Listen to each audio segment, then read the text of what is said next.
Sociedad Bíblica de México presenta Siendo Dios, se hizo siervo, se hizo hombre y se humilló. Fue obediente hasta la muerte y muerte de cruz. Por lo cual Dios lo exaltó hasta lo sumo y le dio un nombre que es sobre todo nombre, para que en el nombre de Jesús se doble toda rodilla de los que están en los cielos y en la tierra y debajo de la tierra, y toda lengua confiese que Jesucristo es el Señor, para gloria de Dios Padre. Semana de Victoria 2025, la victoria de la cruz.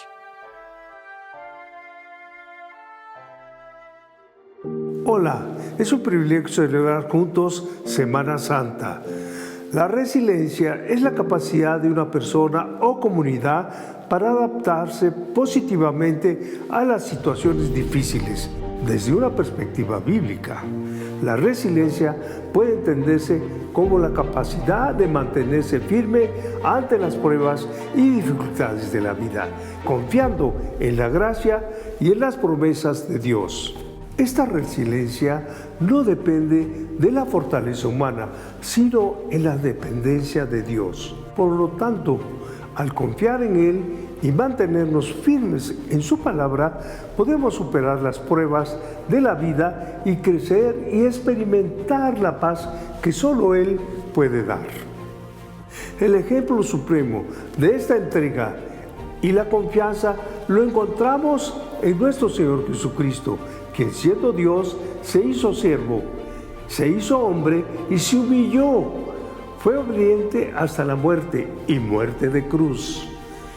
Por lo cual Dios lo exaltó hasta lo sumo y le dio un nombre que es sobre todo nombre, para que en el nombre de Jesús se doble toda rodilla de los que están en los cielos y en la tierra y debajo de la tierra, y toda lengua confiese que Jesucristo es el Señor, para la gloria de Dios Padre. Su obediencia nos muestra que la fortaleza radica en rendirse a la voluntad de Dios. Es por esto que en esta semana de victoria, la victoria de la cruz, estaremos transmitiendo la palabra de Dios por medio de conferencias, participaciones musicales a través de nuestro canal de YouTube. Te invitamos a seguirnos y a compartir esta programación del lunes 7 al domingo 20 de abril a las 10 de la mañana. Recordemos juntos que este evento que sigue cambiando la historia del mundo, tu historia, te esperamos pues para que juntos celebremos Semana de Victoria 2025. Que Dios te bendiga. Sean bienvenidos a este último programa de Semana de Victoria, la victoria de la cruz, lecciones de resiliencia espiritual. Estos programas especiales tienen el objetivo de compartir el mensaje del sacrificio de Jesús, su obra de redención y el poder de su resurrección. Nuestro tema de hoy es Yo estoy con ustedes, resiliencia en la misión, basado en Mateo 28:19. Por tanto, id y haced discípulos a todas las naciones, bautizándolos en el nombre del Padre y del Hijo y del Espíritu Santo. Los invitamos a unirse a este tiempo de reflexión, aprendizaje de la palabra y sobre todo a que sea una oportunidad para que el Evangelio sea compartido y proclamado. Con esto damos inicio a nuestro programa.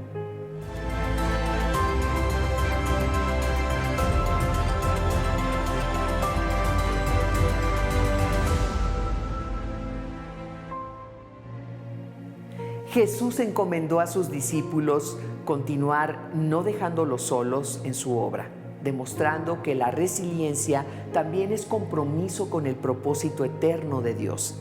Este llamado nos desafía a vivir con pasión y dedicación al Evangelio.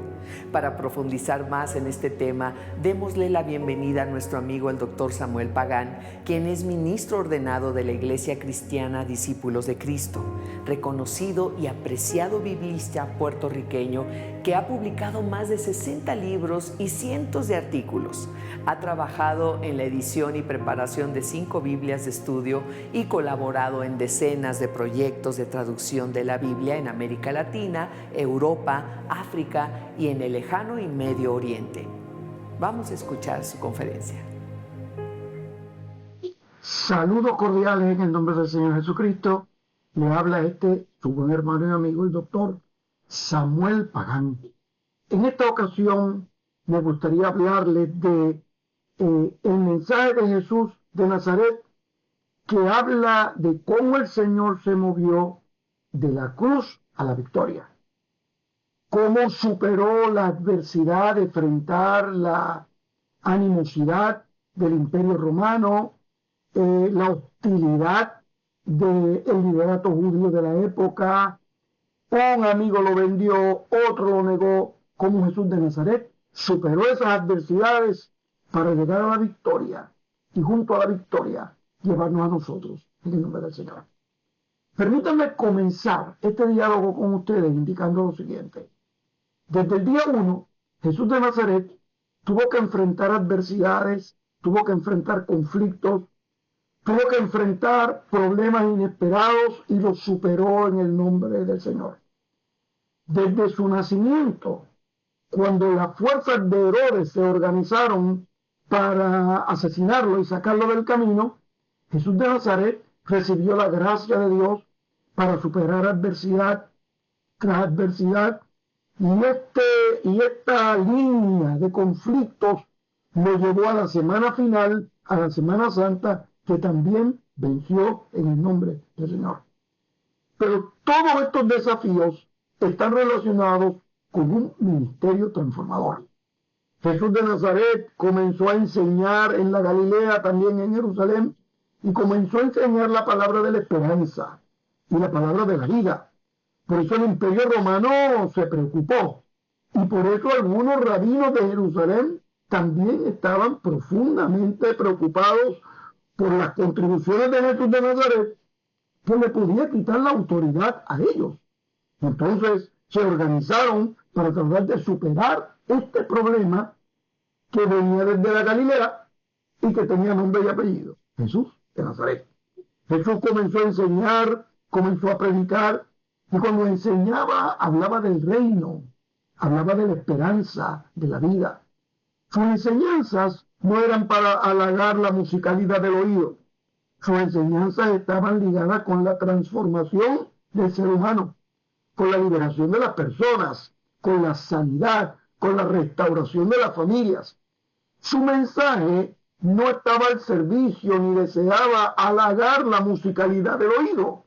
Lo que deseaba era anunciar la palabra que redime, que salva y que transforma a la humanidad. El mensaje de Jesús, por ejemplo, le hablaba a las multitudes y le decía: venid a mí todos los que estáis trabajados y cargados, yo los voy a hacer descansar. Solamente hay descanso cuando uno descansa en las promesas del Señor, en la gracia de Dios, en la misericordia de Cristo.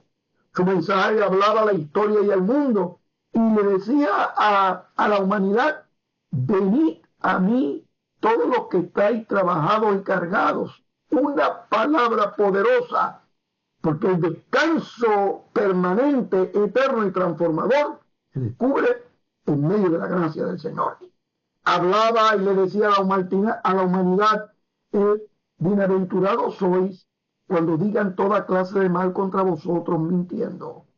Una palabra poderosa que nos desafía para vivir con integridad, con gracia, con gloria, en santidad, pero que nos desafía a vivir de manera justa, noble, grata, digna, para la mismísima gloria de Dios. Esa palabra era extraordinaria, y cuando se identificaba a sí mismo, no se identificaba de manera casual o de manera improvisada. Hablaba y decía: yo soy el camino, la verdad y la vida, y nadie viene al Padre si no es por mí. Yo soy el buen pastor, y el buen pastor su vida da por las ovejas. Yo soy la luz del mundo, yo soy la puerta de las ovejas. Lo grande yo soy, en el Evangelio de Juan, relacionan a Jesús con la revelación de Dios a Moisés en la zarza. Cuando Moisés, impresionado por el fuego que estaba viendo en el desierto frente a él, una voz le habla y le dice, respondiendo a la pregunta de Moisés de quién le estaba hablando, y le responde: yo soy el que soy. Es decir, el Dios eterno, el Dios que los cielos de los cielos no pueden contener su gloria, el Dios de la gracia y de la bendición y que cabalga sobre las alas del viento, se revelaba a la humanidad, a Moisés primeramente, y luego se revelaba a la historia, a los seres humanos de todos los continentes, de todas las necesidades, como el gran yo soy de Dios para la humanidad. En efecto, sus mensajes eran poderosos, hablaba en parábolas, y esa parábola comunicaba la esencia, el ADN del mensaje de Dios a través de Jesús el Cristo, y hablaba de forma tal que aún sus adversarios, aún los que no entendían ni seguían su palabra, se decían el uno al otro: el problema con este es que no nos habla como los escribas y los fariseos, nos habla como quien tiene autoridad. En efecto, su mensaje fue grato y desafiante, pero junto al mensaje estaban los milagros, porque milagros y mensajes hacen dos caras de una misma moneda. El mensaje de Jesús le abría la puerta al milagro, y el milagro le abría la puerta a la enseñanza. Milagros extraordinarios, sanidades maravillosas, enfermos del corazón, de la espina dorsal, paralíticos, sordos, mudos, ciegos, leprosos, personas con necesidad en el cuerpo, fueron liberadas y bendecidas. También liberó a los endemoniados. Como si fuera poco, resucitó muertos. Y finalmente, en una forma extraordinaria para demostrar el poder de Dios ante la historia, los siglos y la eternidad, el Señor hace milagros sobre la naturaleza. Con las sanidades demostraba su poder sobre el cuerpo. Con la liberación de endemoniados demostraba el poder de Dios sobre la mente y la espiritualidad. Y la resurrección de los muertos hablaba de su poder sobre la vida y la muerte. Y los milagros sobre la naturaleza ponen de relieve que era el Señor de la creación, de todo lo que había sido creado y producido por Dios. Cada milagro tiene una enseñanza, y cada enseñanza produce un milagro dentro de las personas que reciben esa enseñanza en el nombre del Señor. Todo ese ministerio de palabra y milagros del Señor Jesús fue llevándose a cabo y fue desafiando a las autoridades romanas y preocupando a los líderes rabínicos de Jerusalén. Ese mensaje de Jesús de Nazaret ciertamente desafiaba a la humanidad, y comenzó el Señor a ministrar, y comenzó el Señor a profundizar en ese mensaje, y eso preocupó a las autoridades. De pronto se escucha en Jerusalén que quieren perseguirlo, que quieren asesinarlo, que quieren sacarlo de paso. Y Jesús se percata de lo que están haciendo y diciendo en Jerusalén. Le pregunta a los discípulos: ¿quién dicen los hombres que es el Hijo del Hombre? Pedro responde: tú eres el Cristo, el Hijo del Dios viviente. Y en ese diálogo íntimo del Señor con sus discípulos, el Señor le dice a Pedro que debe ir a Jerusalén. Y cuando le dice que debe ir a Jerusalén, el texto bíblico dice que enfiló su rostro para ir a Jerusalén que es una frase idiomática en arameo, también en hebreo, que lo que quiso decir es que se orientó bien y decidió ir a la ciudad que lo estaba buscando. Esta es una gran enseñanza de Jesús de Nazaret. Ante los problemas de la vida, los seres humanos no deben esconderse de los problemas, no deben huir de los problemas, no deben evadir los problemas, no deben darle espalda a los problemas. Una vez los problemas comienzan, uno los enfrenta en el nombre del Señor.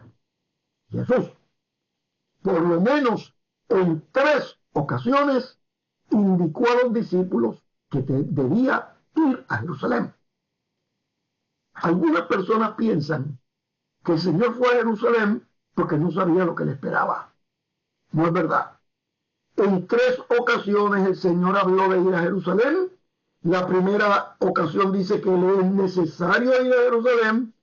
En la segunda ocasión dice que le es necesario ir y que lo iban a vender y que lo iban a traicionar y que iba a haber un juicio injusto. La tercera vez repite esas palabras. Debo ir a Jerusalén, me van a entregar, me van a vender, va a haber un juicio injusto, pero añade, voy a resucitar. Cuando Jesús llega a Jerusalén, llega un domingo temprano, pero decidió no llegar escondido, decidió no entrar de manera disimulada y de forma pusilánime, decidió entrar de pie, decidió entrar en un pollino, decidió entrar con dignidad para que la sociedad entera y la ciudad de Jerusalén entera comprendiera que estaba llegando el Cristo de Dios, el Señor de señores. En efecto, cuando entra a la ciudad, entra con dignidad y alguien pregunta del grupo, ¿pero quién es este? Está entrando en la ciudad. Y otra persona responde, ese es el Jesús, el profeta de Nazaret. El pueblo escuchó que quien entraba no era cualquier líder religioso. Quien entraba no era un líder político común. Quien entraba no era un artista. No era alguien que estaba jugando con los sentimientos de la humanidad. Quien entraba era un profeta de Dios, un agente de Dios, un enviado de Dios que anunciaba las virtudes de aquel que nos llamó de las tinieblas a su luz admirable.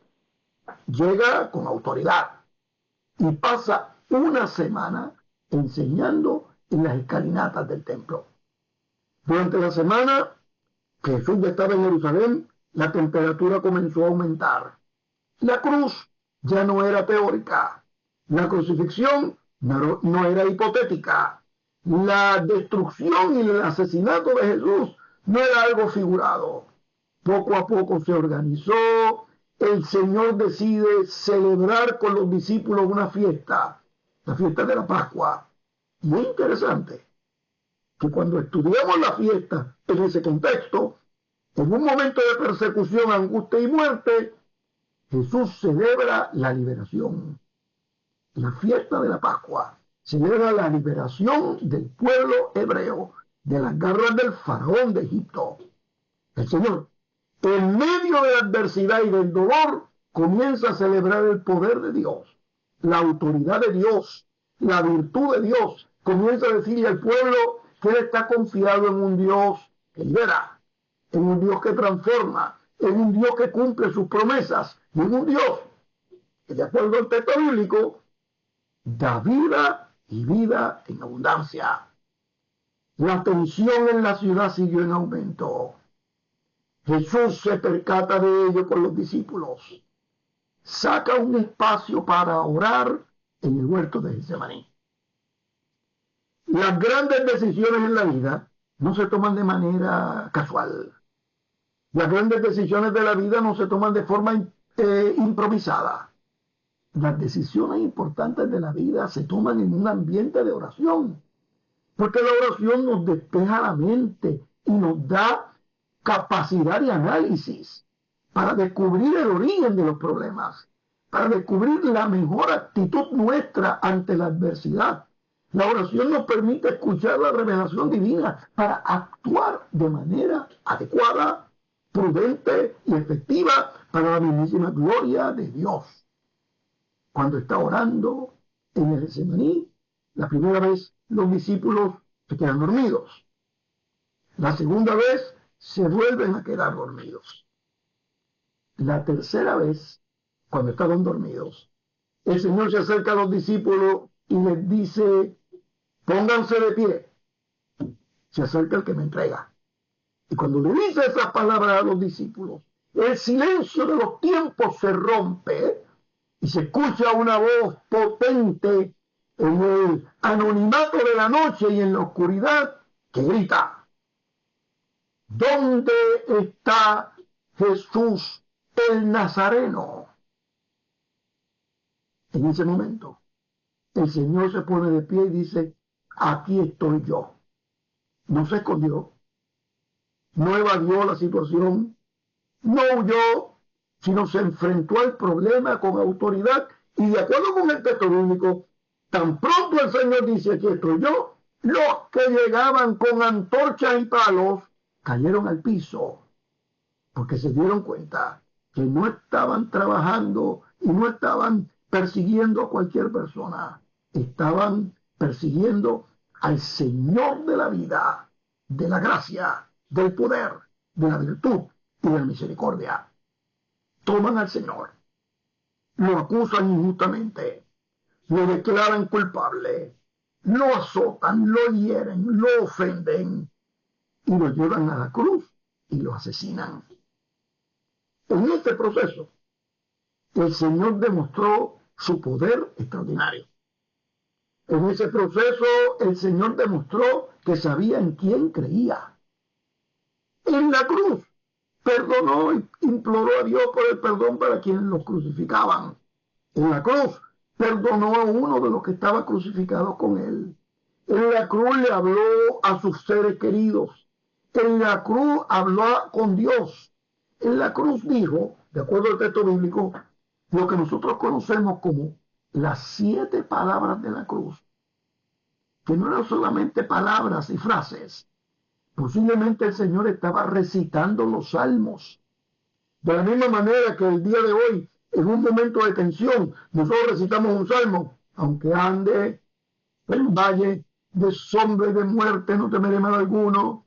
Si nos sentimos en oscuridad, gritamos: el Señor es mi luz y mi salvación, porque los salmos nos apoyan, los salmos nos ayudan, los salmos nos dan salud mental, los salmos nos dan poder para seguir en medio de las adversidades de la vida.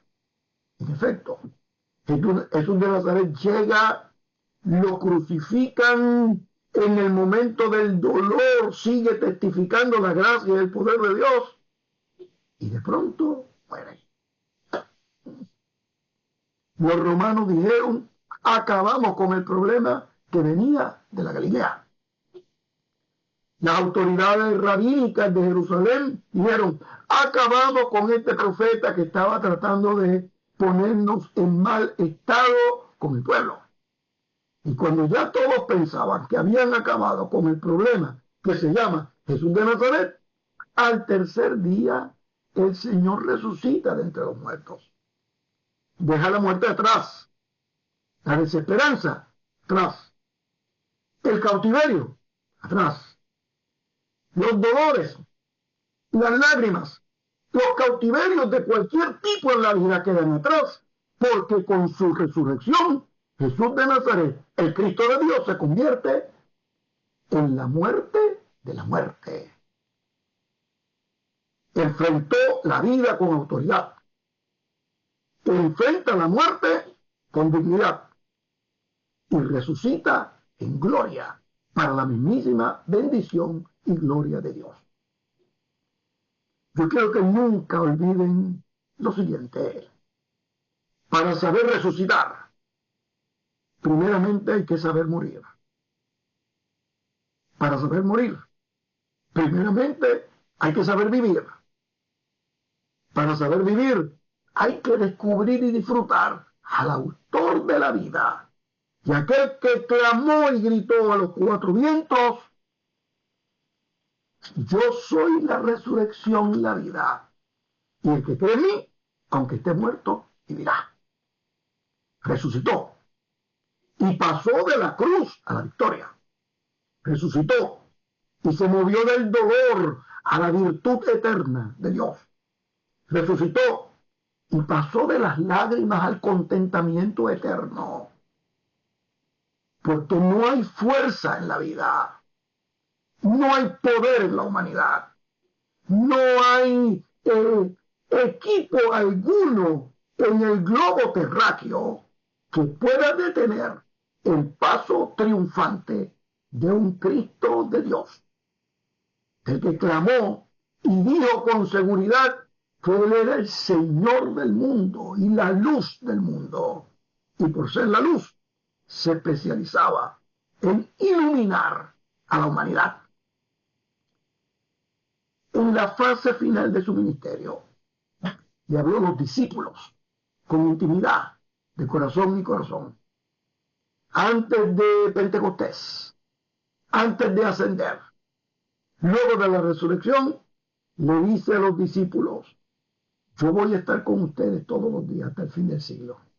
Es decir, ustedes no van a estar solos. Es decir, yo no los voy a dejar desamparados. Es decir, yo los voy a acompañar en los peregrinares de la vida. Es decir, cuando lloren, yo voy a estar allí. Cuando sufran, estoy al lado de ustedes.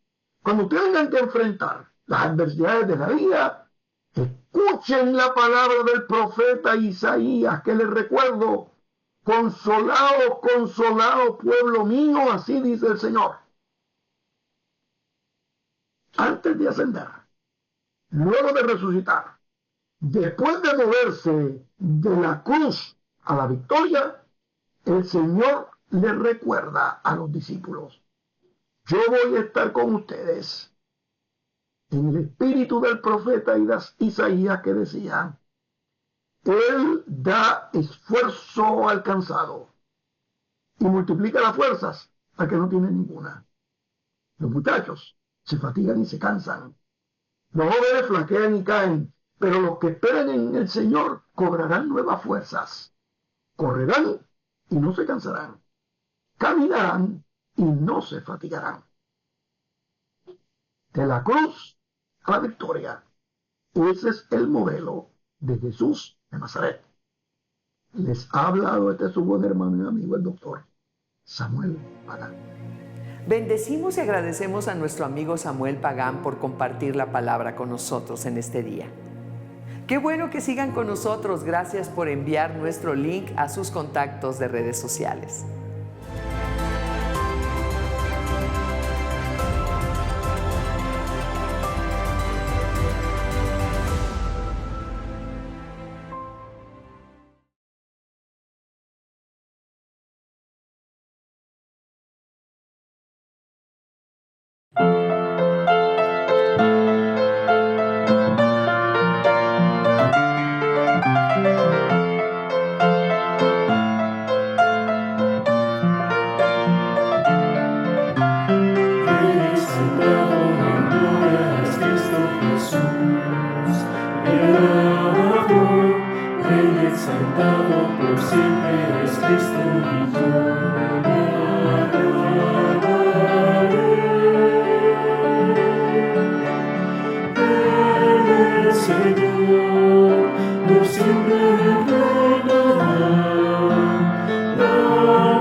Exaltado en gloria es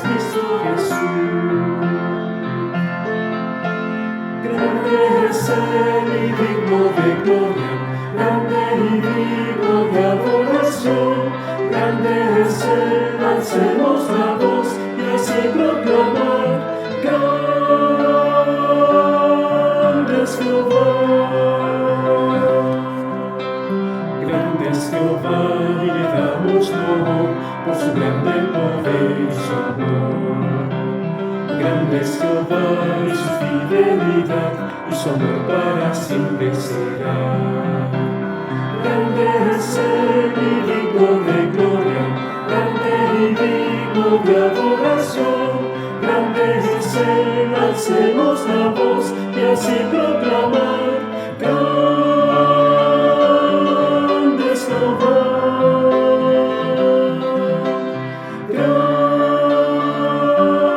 Grande es Jehová. Grande es Él y digno de gloria, grande y digno de adoración. Grande es Él, alcemos la voz y así proclamar: grande es Jehová. Grande es Jehová.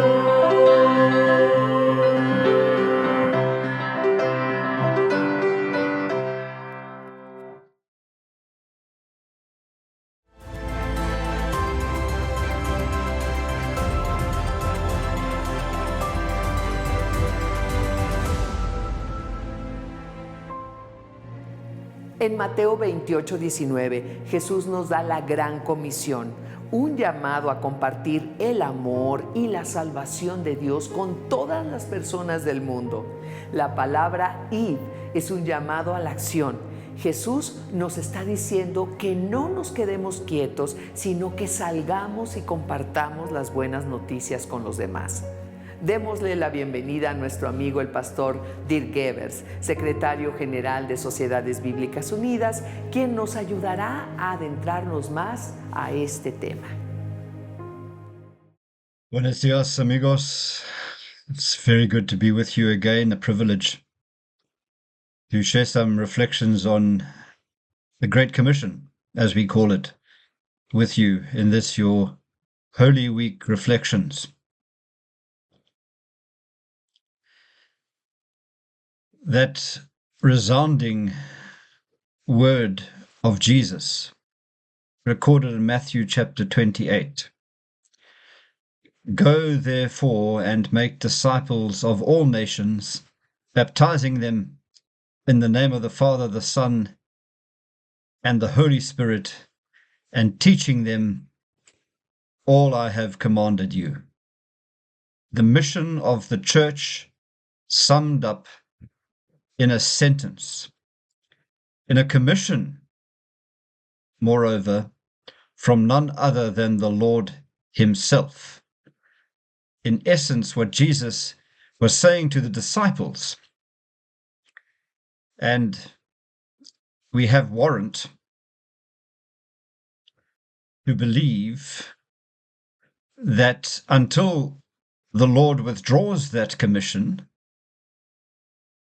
it applies also to all those who have come to faith through the apostolic witness from generation down to generation and from century down to century, and indeed from true church expression down to, or through to true church expression.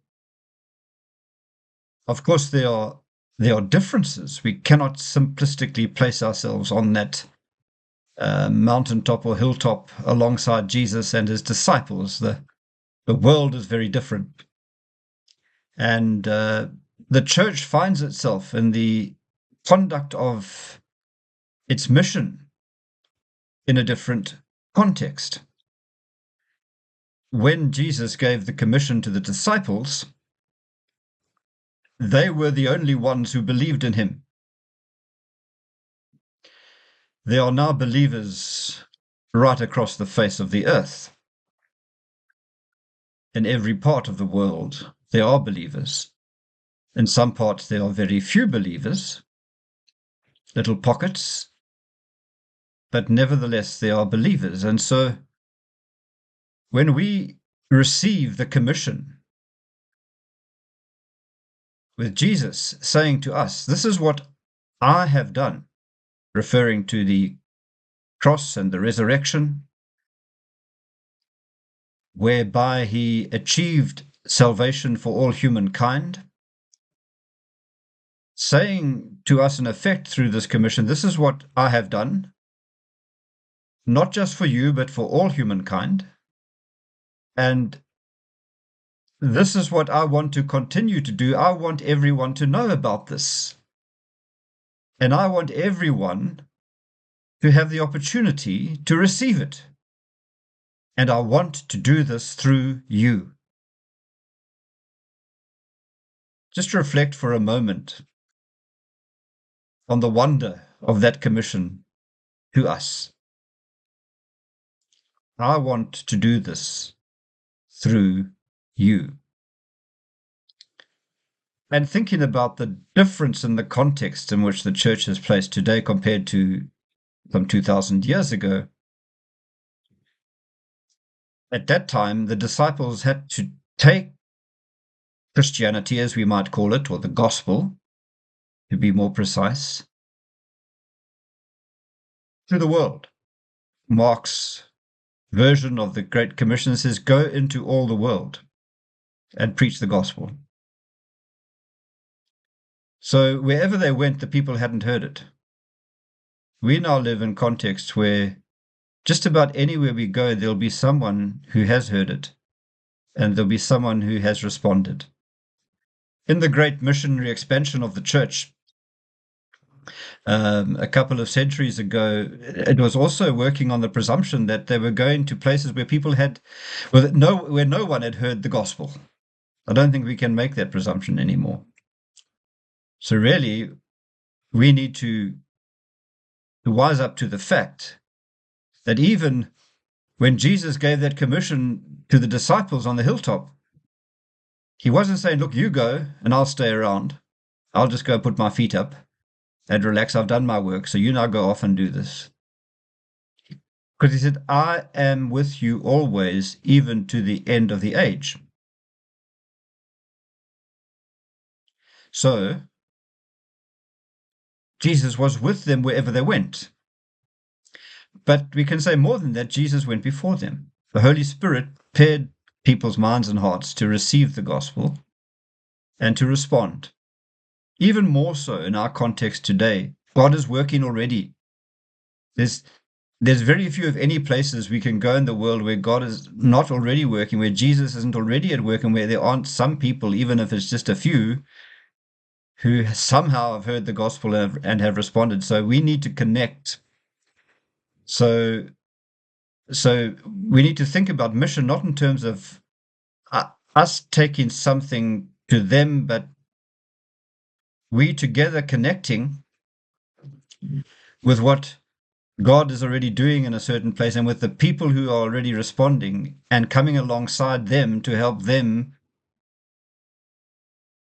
to spread the gospel in their own context.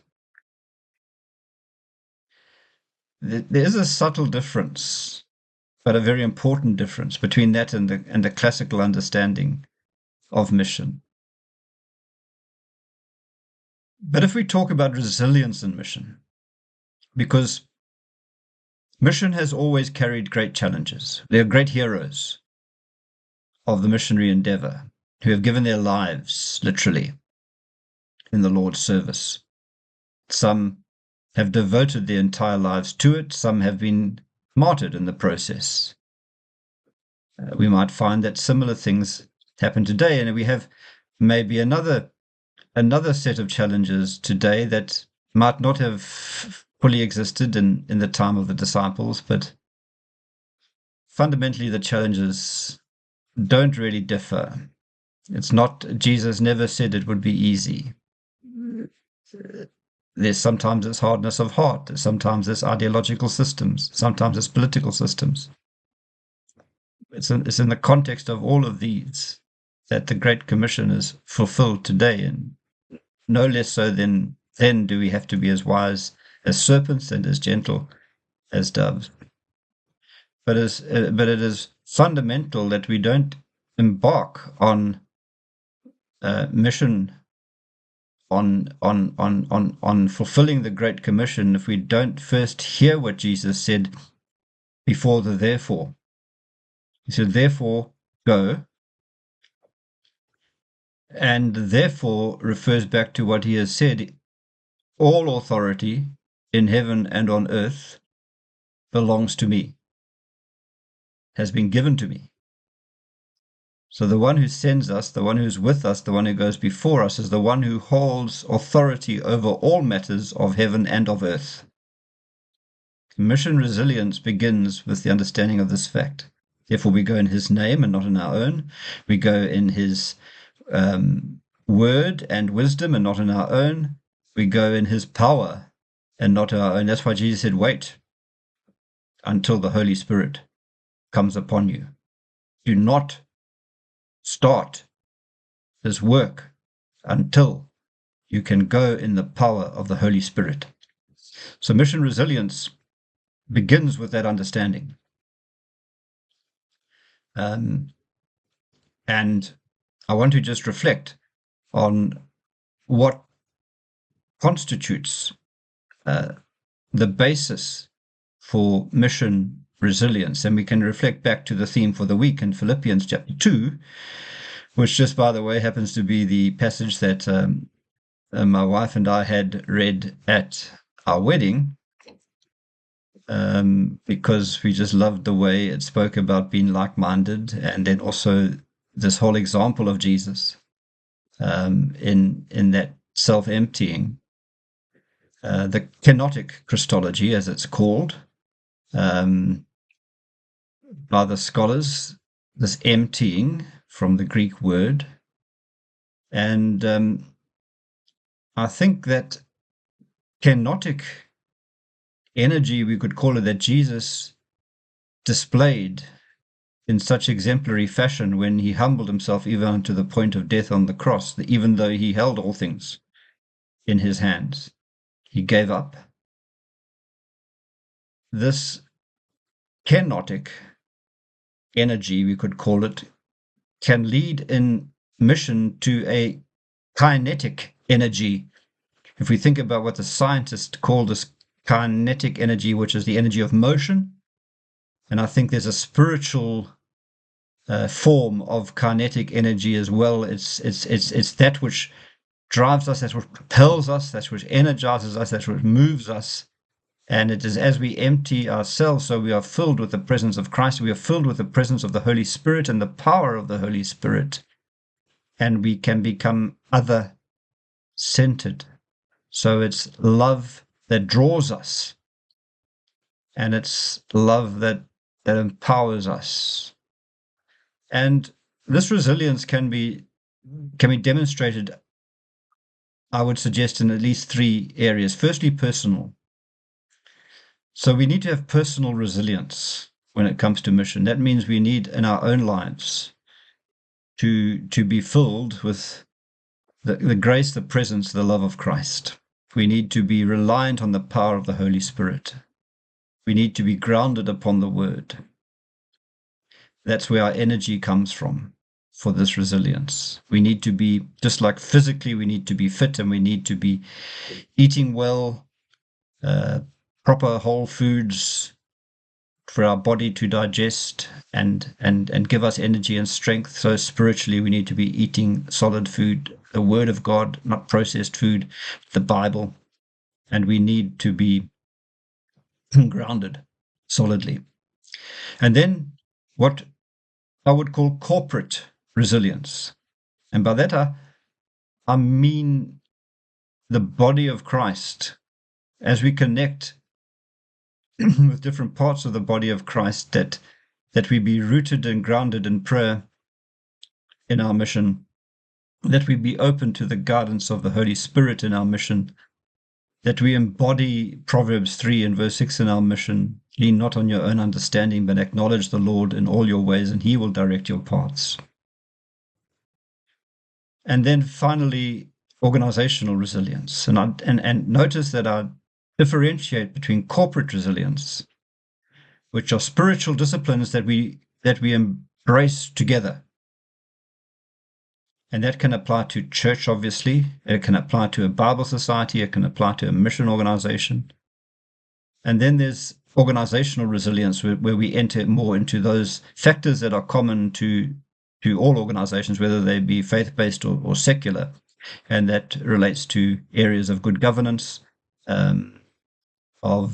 sound business plan, of financial accountability, of wise employment of resources and stewardship of resources, and ensuring that the work we do is viable on a continuing basis from a financial point of view, from a human resources people point of view, and from an impact on our environment point of view. So we have, when we talk about mission resilience, we're really encompassing all of these things.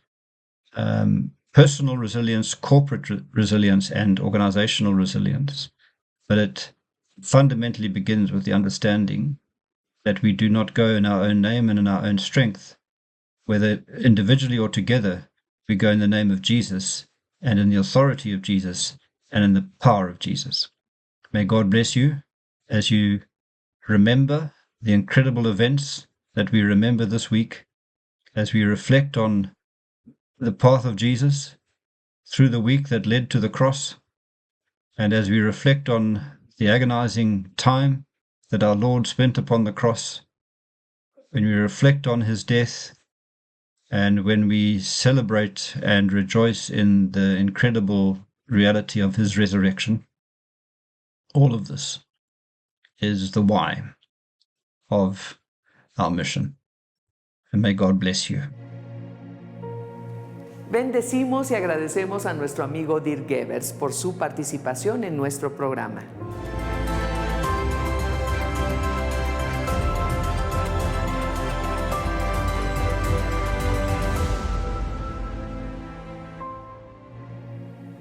A continuación, el arquitecto Julio Splinker Martínez, director general de Sociedad Bíblica de México, nos dirigirá un mensaje. Dispongamos nuestra atención.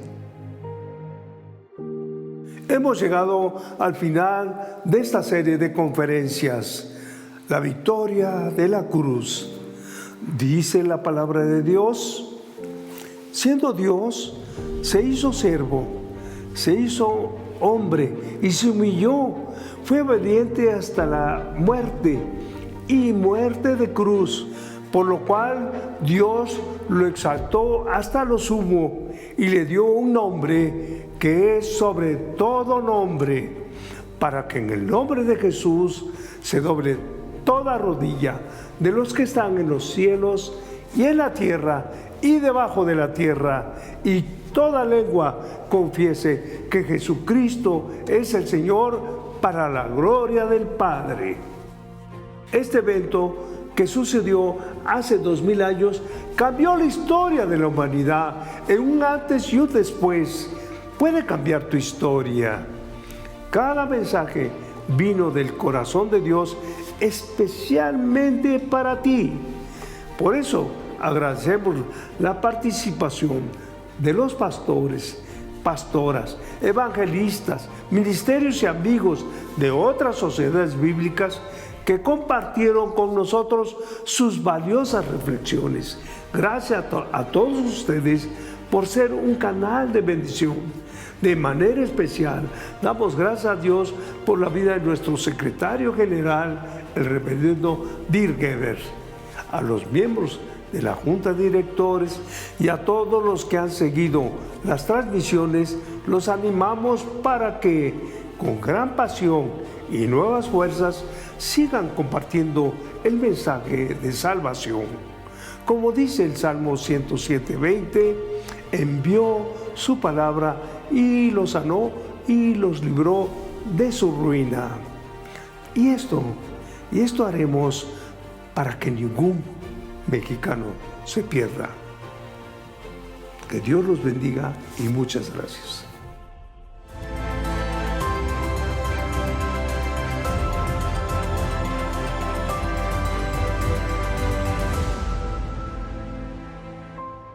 ¿Buscas profundizar en tu estudio de la Biblia? Te presentamos la Biblia con Enciclopedia Ilustrada. Es la herramienta perfecta para ti.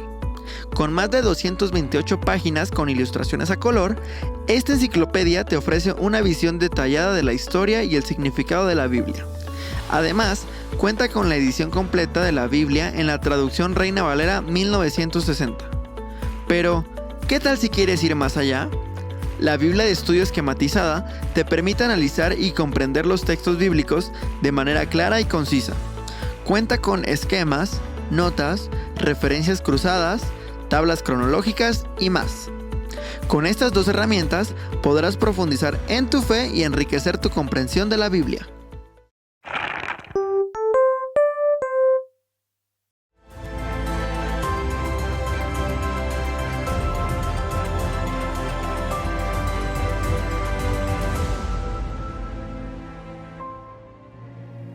Esto ha sido todo por hoy. Queremos agradecerles a todos los conferencistas por compartir con nosotros la palabra de Dios y también agradecerles a todos ustedes por habernos acompañado a lo largo de estas 2 semanas donde compartimos esta serie de programas especiales con el propósito de dar a conocer el propósito del sacrificio de Jesús, su obra redentora y su resurrección. Esperamos que estos programas hayan sido de bendición para su vida. Los invitamos a visitar nuestras sucursales y tienda en línea, donde encontrarán recursos y materiales para fortalecer su fe y la de sus seres queridos. Gracias por acompañarnos. Esto fue Semana de Victoria, la victoria de la cruz, lecciones de resiliencia espiritual. Hasta la próxima. Que Dios los bendiga.